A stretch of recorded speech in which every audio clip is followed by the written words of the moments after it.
জিনিস কিছুতেই বুঝতে পারছি না, যে তুই থাকতে এত সব হলো কি করে।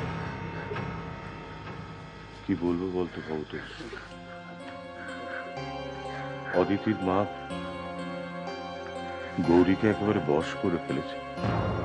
আমাদের আমাদের কারোর কথা শুনছে না, ইদানিং বাবার কথারও কোনো গুরুত্ব দিচ্ছে না। শঙ্কর প্লিজ প্লিজ এরকম করিস না, ভেঙে পড়িস না। দেখ, আপাত দৃষ্টিতে আমি হয়তো ভালোই আছি। বিক্রম সপ্তাহে 2 দিন করে আসে এই নার্সিংহোমের জন্য।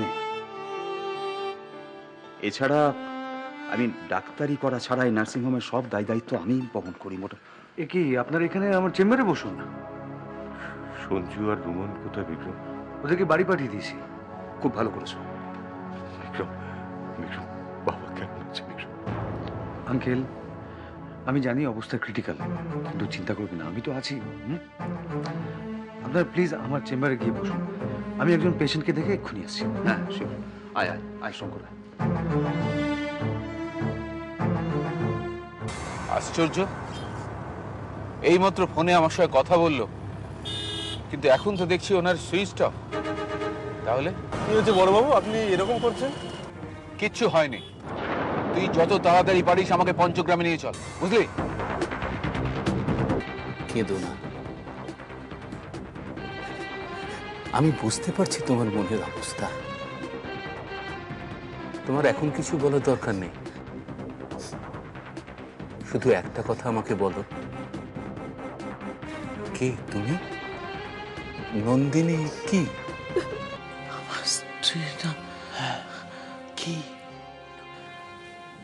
আমার স্ত্রীর নাম নন্দিনী। নন্দিনী, আবার বলো।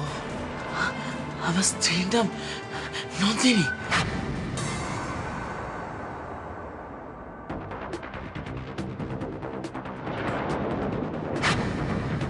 দেখুন, আমি ঠিক বুঝতে পারছি না যে ন্যানিটা কে। নানি, নানি আমার মেয়ে নানি নন্দিনী। আমি ছোটবেলা থেকে নন্দিনীকে নানি বলে ডাকি। আমার আমার একমাত্র সন্তান ডক্টর রায়চৌধুরী। কি ভাবছিস? কই কিছু না তো।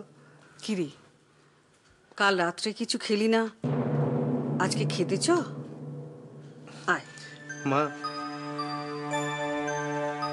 লক্ষ্মীকে দিয়ে একটু পাঠিয়ে দাও না।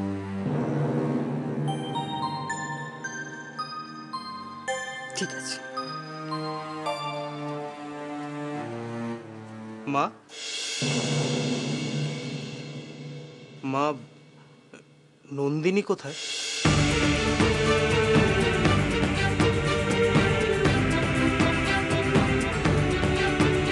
সাগর,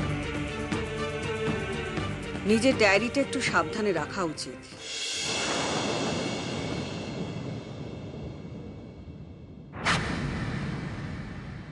ওটা সবার পড়ার জন্য নয়। তুমি এখানে কেন এসেছো? আমি তোমাকে নিয়ে যেতে এসেছি শর্মিলা।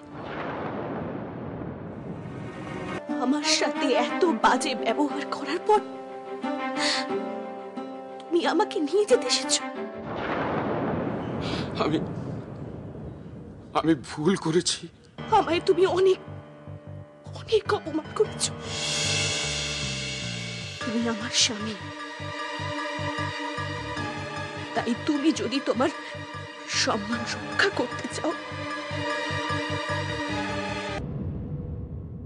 তাহলে এ বাড়ির কেউ দেখার আগে এক্ষুনি এই বাড়ি থেকে চলে যাও। যাও।